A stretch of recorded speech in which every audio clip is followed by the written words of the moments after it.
Мне вельмі прыемна вітаць Сергея Лявонцевича Гараніна, намесніка дырэктара па навуковай рабоце Інстытута мовазнаўства імя Якуба Коласа, філіяла Цэнтра даследаванняў беларускай культуры, мовы і літаратуры Нацыянальнай акадэміі навук Беларусі, кандыдата філалагічных навук, нашага даўняга сябра, калегі, партнёра, з дакладам «Жыровіцкія казанні ў кантэксце рэлігійнай культуры старажытнай Беларусі». Сергей Лявонцевич, вам слово, калі ласка. Дякую. Добрый дзень, шановныя калегі, слухачы. Бачыце, у такіх умовах мы працуем, але гэта можа ў чымсьці і добра, таму што нейкі вопыт мы таксама набываем.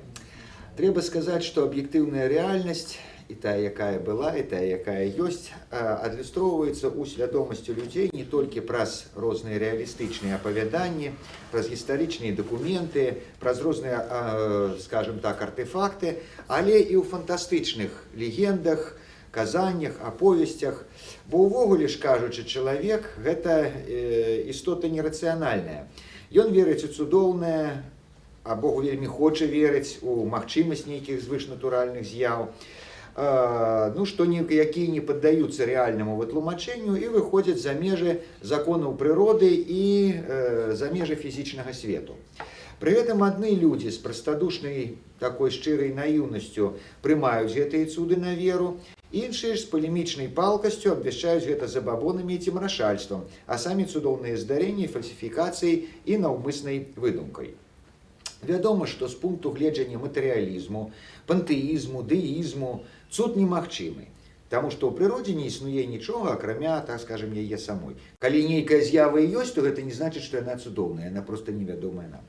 Аднак справы гэта не мяняе. Апавяданні пра цудоўныя здарэнні складаюць адметную рысу культуры чалавецтва і цікавую старонку ў сусветнай літаратуры. Ну і рэшце-рэшт усё прыгожае пісьменства – гэта так ці іначай выдумка. У хрысціянстве, як і наогул у іншых тэістычных сістэмах, цудоўнае не толькі з'яўляецца магчымым, але і неабходным, таму што першапрычынай усяго існага з'яўляецца ўсемагутны, мудры і дабрадарны Господ, які не пакідае створанага ім фізічнага свету і чалавека, а клапоціцца аб іх, што ўвасабляецца ў прамысленні Божым. Таму цуд у царкоўнай інтэрпрэтацыі гэта аднаўленне першазданнай гармоніі, разбуранай грэхападзеннем. От сам момант, калі адбываецца цуд, гэта і ёсць тая гармонія, якая была раней, была да грэхападзення. Натуральна, што падчас сярэднявечча, адраджэння і барока, калі тэістычны светапогляд быў усеабгульным, апавяданні пра цудоўныя здарэнні складалі і значны пласт тагачаснага пісьменства. У краінах заходняй Еўропы на лацінскай мове ствараліся нават цэлыя адмысловыя зборнікі такіх апавяданняў. На ўсходнеславянскіх землях таксама існавалі як асобныя апавяданні пра цуды, так і цэлыя кнігі, і перакладныя са старажытна-грэчаскай мовы, і напісаныя на самой старажытнай Русі. Ну, самая вядомая з такіх кніг арыгінальных – гэта Кіева-Пячорскі патырык, што ўзнік яшчэ ў пачатку 12 стагоддзя і змяшчаў апавяданні пра цуды, якія адбыліся з кіеўскімі манахамі. Пад уплывам візантыйскага царкоўнага пісьменства сфарміраваліся пэўныя правілы апісання цудаў. Апавяданне павінна было быць дакладна атрыбутаваным, значыць, дзе, калі, пры якіх умовах, з кім адбыўся цуд, хто быў яго сведкам і хто яго апісаў. Красамоўныя абстрактныя выразы зводзіліся тут да мінімума. Перавага аддавалася, так бы мовіць, рэчыўнай і падзейснай канкрэтыцы з выкарыстаннем адпаведнай лексікі. Важную ролю таксама адыгрывала мастацкая дэталь, якая была, ну так скажем, прызначана для стварення праўдзівай і такой выразнай карціны. Напрыклад, у адной з навел Кіева-Пячорскага патырыка паведамлялася, што ў галодны год манастырскі сусек быў напоўнены мукой, і мукі гэтай было столькі, што частка яе нават прасыпалася на падлогу. Вось, як бы дэталь такая дробная служыла пацверджанню сапраўднасці вот гэтага цудоўнага здарэння. Прадметы, стравы, рэчы, якія маюць цудоўнае паходжанне, заўсёды вызначаюцца ў апавяданнях як вельмі якасныя, смачныя, трывалыя. Напрыклад, цудоўна знойдзеныя або яўленыя іконы не згараюць у агні, не тонуць у вадзе, не ламаюцца ў выніку механічнага ўздзеяння і гэтак далей. Значыць, гэтыя і некаторыя іншыя рысы сведчаць, што аповеды пра цудоўныя здарэнні складаюць такі асобны від старажытнай усходнеславянскай літаратуры. Хаця у сучасным літаратуразнаўстве яны і не вызначаюцца ў якасці асобнага літаратурнага жанру. Існуюць пэўныя разнавіднасці апісанняў цудоўных здарэнняў. Гэта пасмяротныя цуды святых, цуды ад'яўленых ікон, апісанні боскіх знаменняў, апісанні цудоўных выратаванняў і ацаленняў і гэтак далей. Такія апавяданні складаліся і распаўсюджваліся і ў старажытнай Беларусі, ужо пачынаючы з 12 стагоддзя. Это такія апавяданні, як слова пра манаха Марціна, слова пра Меркурыя Смаленскага, два цуды ад абраза святога Міколы ў Луком'і і іншыя. Але найбольшая колькасць старабеларускіх апісанняў цудоўных здарэнняў звязаная са свята-успенскім Жыровіцкім манастыром і яго галоўнай святыняй, цудатворнай іконай Жыровіцкай Божай Маці. Паколькі Жыровічы на працягу апошніх 3 дзесяцігоддзяў з'яўляюцца месцам паломніцтва і, акрамя таго, важнейшым пунктам турыстычных маршрутаў, мясцовыя манастырскія казанні сталі ўжо добра вядомымі значнай колькасці насельніцтва сучаснай Беларусі. Само казанне пра з'яўленне цудоўнага абраза ўзнікла, верагодна, ў народным асяроддзі і было апісана ў адпаведнасці з законамі жанру базыльянскім монахам Феадосіем Баравіком. Адбылося гэта не пазней, само апісанне было зроблена не пазней чэрвеня 1621 года. Гэта значыць прыкладна праз 1,5 стагоддзя пасля з'яўлення самой існуючай зараз іконы на Слонімшчыне.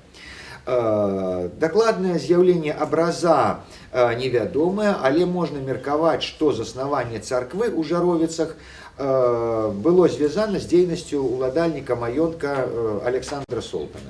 Згодна з апавяданнем Баравіка, пастушкі прынеслі знойдзеную ікону і аддалі яе пану. Той паклаў гэты абраз у шкатулу.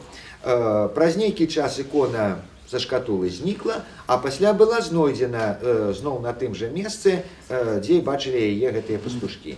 Тады Солтан вырашыў заснаваць на гэтым месцы царкву, існаванне якой пасля 1495 года уже пацвярджаецца як гістарычнымі дакументамі, так і сведчаннем Дабранскага пра Жыровіцкую мінею 1487 года і крыж 1495.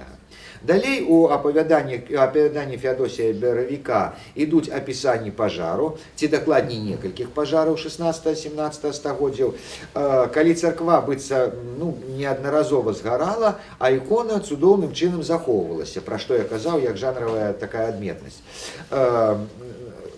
Далей узнікненне камня, след або стапа Багародзіцы і іншыя цудоўныя апавяданні. Пасля апісання гэтых цудаў ад іконы Жыровіцкай Божай Маці, якія былі зроблены Феадосіем Баравіком, працягвалася стварэнне іншых апавяданняў ужо іншымі асобамі, якія, верагодна, паходзілі са складу манахаў Свята-Успенскай абіцелі. Або, магчыма, таксама, адно з такіх апавяданняў існавала ўжо да апісання Феадосія Баравіка, таму што датуецца яно 1580 годам. Это у воскресенні дзевіцы Ірыны Вайнянкі. А далей ужо іншыя апісанні ідуць больш познім часам. Гэта аб ацаленні Сафіі, дачкі пана Владзіслава Мерла Зашмянскага павета, аб ацаленні сляпой Ганны, дачкі пані Варвары Кірсноўскай Яцыніч, аб ацаленні Сямёна, сына пана Валянціна Валовіча з Падляшча, аб празренні сляпой Феадоры Васильевай, аб ацаленні жонкі ардынца з Гродзенскага павета, аб ацаленні Марыі Сініцкай з Навагрудка і дваіх яе дзяцей. Гэтыя апавяданні падаюцца пад 1637 годам. Далей, выздараўленне смяротна хворай, ацаленне вершніка, што ўпаў з каня, выздараўленне ад плеўрыта, аб ацаленні Варвары, дачкі пані Хрысціны Крашынскай з Гродзенскага павета, ацаленні 3 душэўных хворых, аб ацаленні Феадоры Стэфанович з Брэсцкага павета, аб выздараўленні ад вадзянкі мяшчанкі Кацярыны Пятроўскай з Нарвы, аб ацаленні пані Сафіі Андрушевіч з Лідскага павета, аб ацаленні цяжка хворых маці і дзіця, аб ацаленні Алены Косты ад гарачкі і вар'ята Івана Гнатоўскага, аб ацаленні Лізаветы Скарыны і Раісы Жукоўскай Стропаў, аб ацаленні ад 2 хвароб Паўла Байкевіча, аб ацаленні пана Мікалая Грынявіцка з Бельскага павета, які пацярпеў ад удара маланкі, выздараўленне дзіцёнка, якога выхапілі з ваўчынай пасткі, дапамога прыродных, выздараўленне ад сухотаў, выратаванне 6гадовага хлопчыка, ацаленне селяніна Восіпа Верната з вёскі Сінчак, вяртанне страчанага вайсковага сцяга. Это все по 1638 году. Но натуральна, што ўсе гэтыя описания были только здзейснены ў 1637-1638 годах. Ну, а адбываліся яны на працягу нейкага, магчыма, іншага тэрміну. Пра гэта можа, напрыклад, сведчыць апавяданне аб ацаленні ад 2 хвароб Павла Байкевіча, які служыў у Вільні. Спачатку ён цяжка захварэў на вочы, але, пабыўшы ў Жыровіцкім манастыры, вылечыўся, пра што нікому не паведаміў. Чаго рабіць не трэба. Калі адбыўся цуд, то трэба пра яго паведамляць.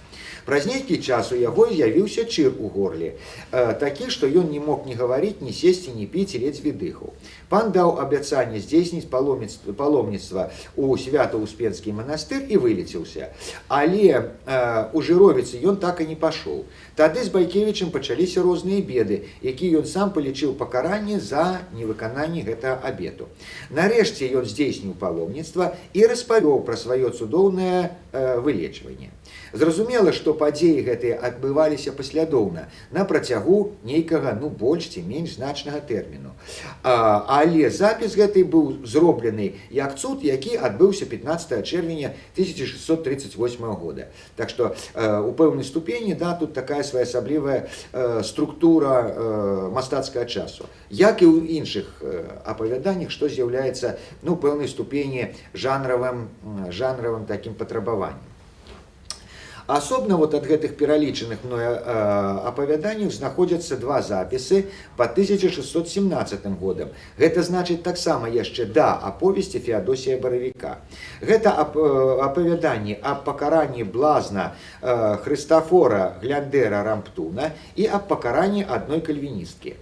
У гэтых апавяданнях увасоблена зусім іншае разуменне сутнасці цудоўнага, чым у кананічнай хрысціянскай традыцыі.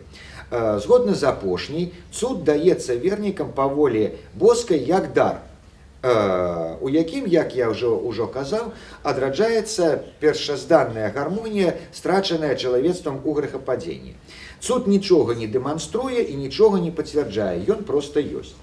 Таму, дарэчы, сапраўдны хрысціянін і не павінен надта дзівіцца гэтаму цудоўнага, бо нічога дзівоснага такога з яго пункту гледжання у гэтым, так скажем, цудзе і няма.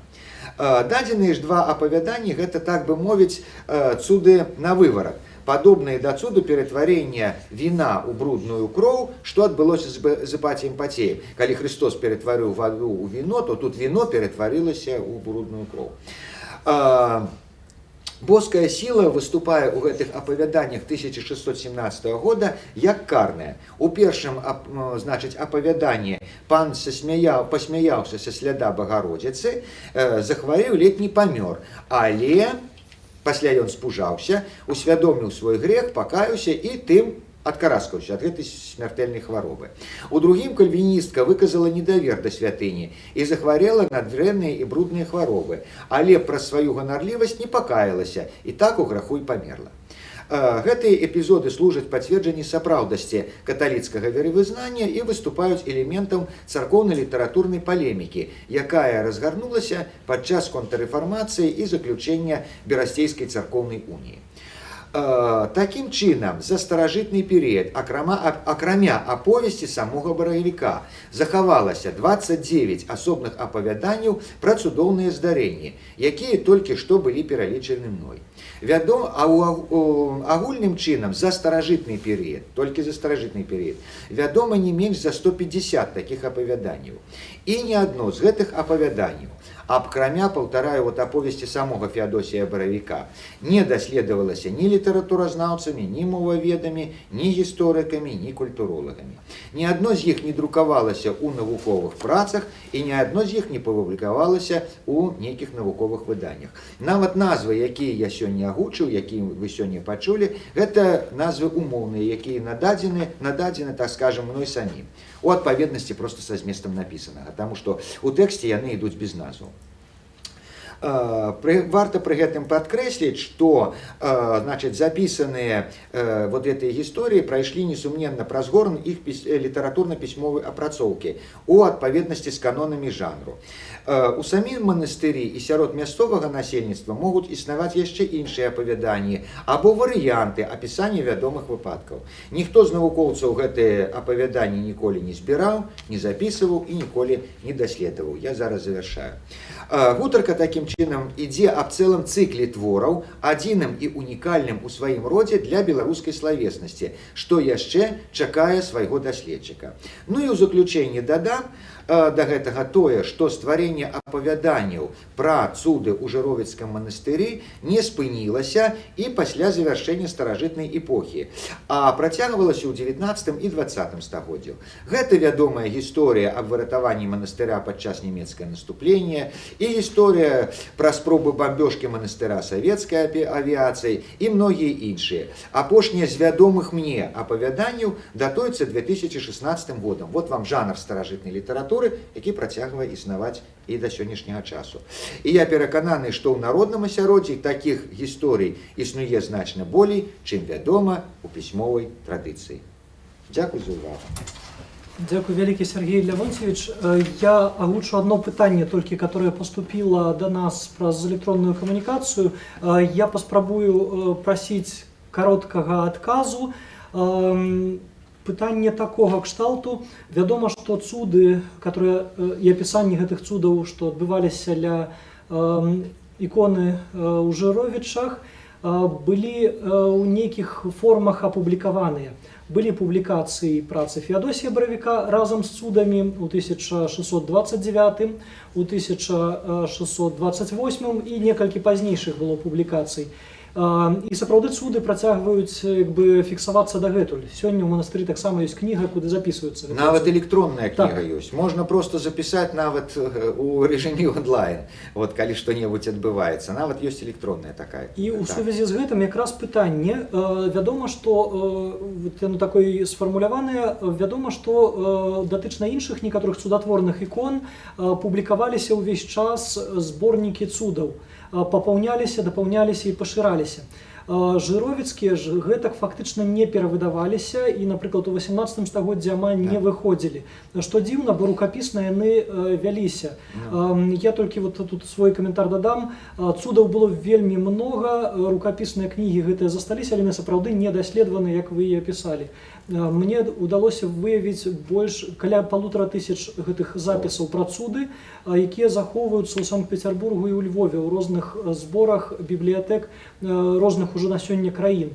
Гэта асобныя розныя кнігі, якія ўжывую самімі відавочцамі запісваліся на розных мовах нават. І вось у сувязі з гэтым паступіла пытанне, чаму не публікаваліся ў далейшым фактычна цуды адразу пасля пачатку 17 стагоддзя, пасля публікацыі Баравіка і іншых. Ну тут чаму не публікаваліся, тут сказаць цяжка.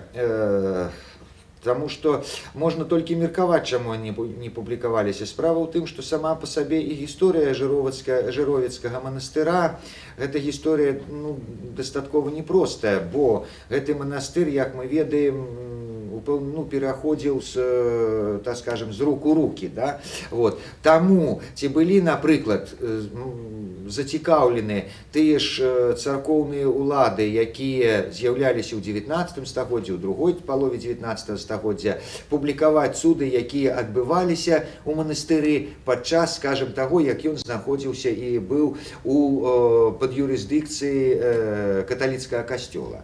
Ці лічылі яны іх праўдзівымі. Это магло быць адной з прычын. Вот. Хаця не абавязкова. З іншага боку трэба мець яшчэ на ўвазе і такую акалічнасць, што жыровіцкія цуды ўсё ж такі з'ява ў культуры, ну так скажем, культуры царскай Расіі, якую уваходзіла тады Беларусь. Гэта з'ява ўжо досыць позняя. Таму што ў той самы час, калі мы бачым вот гэта, значыць, з'яўленне і апісанне цудаў жыровіцкага манастыра, асабліва вот сярэдзіны і другой паловы 17 стагоддзя, грамадства у Расіі, а ў заходняй Еўропе тым болей, яно ўжо значнай ступені страчвала давер да гэтых цудоўных здарэнняў. Яно не верыла вось у тое, што гэта ёсць. Это зафіксавалася, напрыклад, да, там і ў тых жа навелах Петраркі.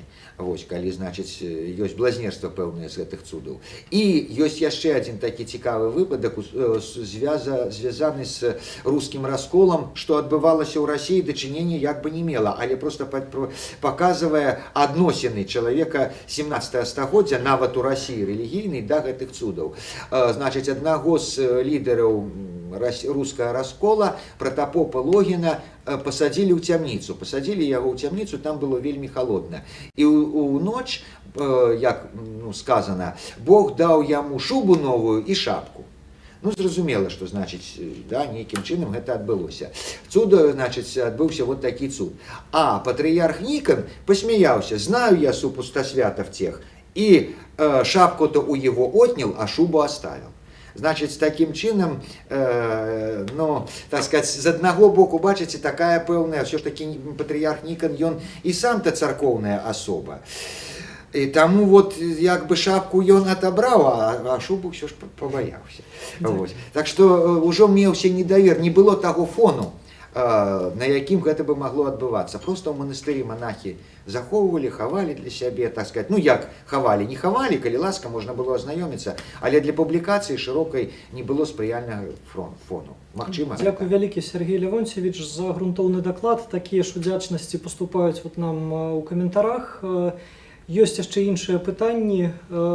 Можа зараз толькі адно вельмі кароткае ў двух словах, калі адкажаце, ад Владзіміра Падалінскага. На якіх мовах запісваліся гэтыя казанні ў перыяд 16-18 стагоддзя? Значыць, я б сустракаў на беларускай мове лацінкай. Вось. Дзякуй вялікі.